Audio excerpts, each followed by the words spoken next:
प्रिय विद्यार्थियों, मैं अंतर्यामी कौशिक, वनस्पति विज्ञान विभाग, मांगीलाल बागड़ी, राजकीय महाविद्यालय नोखा से। हम बीएससी भाग तृतीय के first paper plant ecology and plant geography, phytogeography के बारे में बात कर रहे हैं। अभी तक हमने इसमें पहली यूनिट पूरी कर ली है। सेकंड यूनिट में हम प्रोडक्टिविटी, उत्पादकता पर बात कर रहे हैं। इससे पहले वाले लेक्चर में हमने उत्पादकता क्या है, उत्पादकता की परिभाषा, उसके प्रकार, प्राथमिक उत्पादकता आदि के बारे में बात की। आज हम बात करेंगे सेकेंडरी प्रोडक्टिविटी या द्वितीयक उत्पादकता के बारे में। प्राथमिक उत्पादकता के बारे में जब हम बात कर रहे थे, हमने बताया कि प्राथमिक उत्पादकता का अर्थ है सूर्य ऊर्जा के द्वारा प्रोड्यूसर्स उत्पादकता के स्तर पर प्राप्त की गई रासायनिक ऊर्जा, जो हमने सरल पदार्थों से निर्मित की थी, और उस ऊर्जा का उपयोग पादप व अन्य ने अपने जीवन यापन हेतु किया। उसे हमने दो प्रकार में विभेदित किया था: ग्रॉस प्राइमरी प्रोडक्टिविटी, सकल प्राथमिक उत्पादकता, व नेट प्राइमरी प्रोडक्टिविटी या शुद्ध प्राथमिक उत्पादकता, जीपीपी व एनपीपी। हमने उसके परिभाषा, उसकी फॉर्मूला इत्यादि के बारे में बात की। आज हम बात करेंगे सेकेंडरी प्रोडक्टिविटी। ईपी ओडम, जो एक वरिष्ठ पादप पारिस्थितिकी वैज्ञानिक थे, जिन्होंने इस पर बहुत कार्य किया है, उन्होंने ये बताया कि उपभोक्ता के स्तर पर जो ऊर्जा संग्रह की जाती है, उपभोक्ता कौन हुआ? Consumer, primary consumer, secondary consumer, tertiary consumer, इस प्रकार से हमने उसको डिवाइड किया था। कंज्यूमर कौन था? जो स्वयं पोषी नहीं था, जो अपने भोजन का निर्माण नहीं कर पाता, जो अपने भोजन हेतु प्रोड्यूसर पर, उत्पादक पर निर्भर रहता है, उसे हमने नाम दिया था कंज्यूमर। और उसे हमने फिर primary consumer, secondary consumer, tertiary consumer व डीकम्पोजर में विभेदित किया था। तो उपभोक्ता स्तर पर, कंज्यूमर लेवल पर एनर्जी को स्टोर करने की दर, rate of storage of energy at consumer level is called as secondary productivity. इसको प्रोडक्टिविटी कैसे कहेंगे, इसको थोड़ा सा समझें। उत्पादकता यानी प्रोड्यूसर के द्वारा, फर्स्ट लेवल के द्वारा प्रकाश संश्लेषण की सहायता से ऊर्जा का निर्माण किया गया, सूर्य ऊर्जा को रासायनिक ऊर्जा में परिवर्तित किया गया, और उस रासायनिक ऊर्जा को लगभग उसका 90% भाग उपयोग में लिया गया तथा 10% भाग रसायन के रूप में कोशिका के अंदर संचित किया गया। यह हम लॉ ऑफ टेंथे या दशांश के नियम में पढ़ चुके हैं। वो जो 10% भाग था, उस भाग को प्राइमरी कंज्यूमर के द्वारा खाना खा लिया गया और अपनी बॉडी में स्टोर कर लिया गया, क्योंकि प्राइमरी कंज्यूमर ने उस रासायनिक ऊर्जा का निर्माण अपने शरीर में किया है, उसका उपयोग अपने शरीर में करते हुए अपनी कोशिका में उसे संचित किया है अन्य रसायन के रूप में। प्रोड्यूसर लेवल पर जो ऊर्जा बनी थी, वो बनी थी कार्बोहाइड्रेट्स के रूप में। कार्बोहाइड्रेट्स को फर्स्ट कंज्यूमर ने, प्रथम उपभोक्ता ने खाना खाया और खाने के बाद में उसको फैट अथवा प्रोटीन के रूप में परिवर्तित कर दिया। तो यह रासायनिक ऊर्जा का परिवर्तन हुआ कार्बोहाइड्रेट से फैट या प्रोटीन्स में।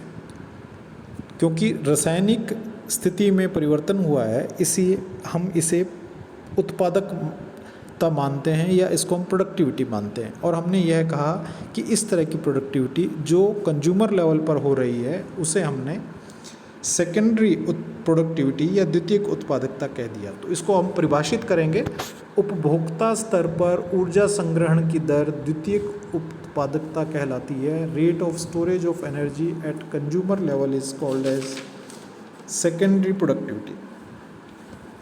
अब ये सेकेंडरी प्रोडक्टिविटी के द्वारा जो ऊर्जा है वो कहाँ कहाँ यूज़ होती है। सेकेंडरी लेवल पर ऊर्जा ग्रोथ में, डेवलपमेंट में, रिप्रोडक्शन में, रेस्पिरेशन में, मेंटेनेंस ऑफ टेम्परेचर इत्यादि इत्यादि प्रक्रियाएं जो जीवन के लिए आवश्यक प्रक्रियाएं हैं, उन प्रक्रियाओं में इसका उपयोग किया जाता है।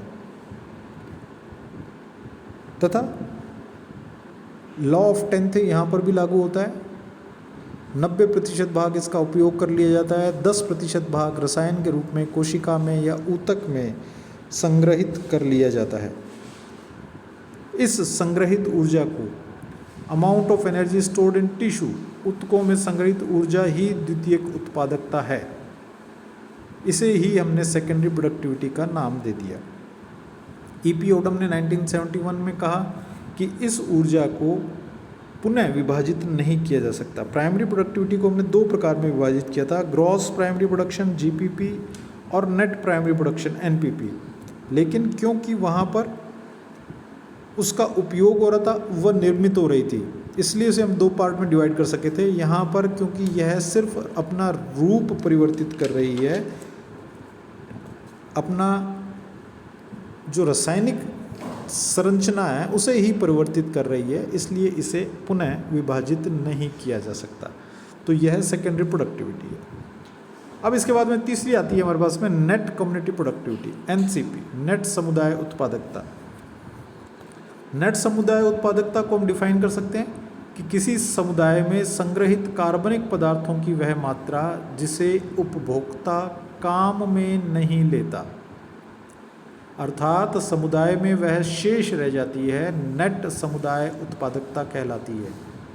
Stored organic compounds in a community which is not used by any consumer, that is which remain balance after use is called as net community productivity. इसे आप इस तरह से समझें, किसी भी इकोसिस्टम में किसी समुदाय के द्वारा कुल ऊर्जा जो संग्रहित कर ली जाती है, जिसका उपयोग उस स्तर पर नहीं किया जाता, उसे हम नेट समुदाय उत्पादकता कहते हैं।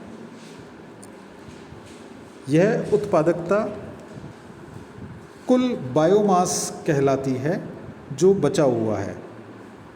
इसे हम निम्न फार्मूला के द्वारा प्रदर्शित कर सकते हैं।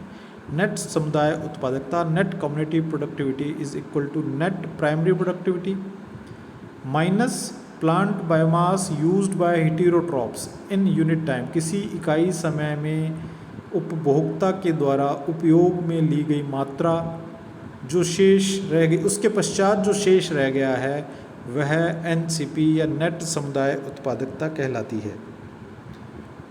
इसके संबंध में कुछ अन्य सूत्र भी हम देखते हैं। कुछ फार्मूलाज है हमारे पास में, GPP gross primary production is equal to net primary production plus respiration. ये इसके बारे में हम पहले बात कर चुके हैं। Net primary production is equal to GPP minus respiration, इसके बारे में भी हम बात कर चुके हैं। और तीसरा है NCP is equal to NPP, net primary production minus respiration, इसके बारे में हमने अभी बात की है। तो इस प्रकार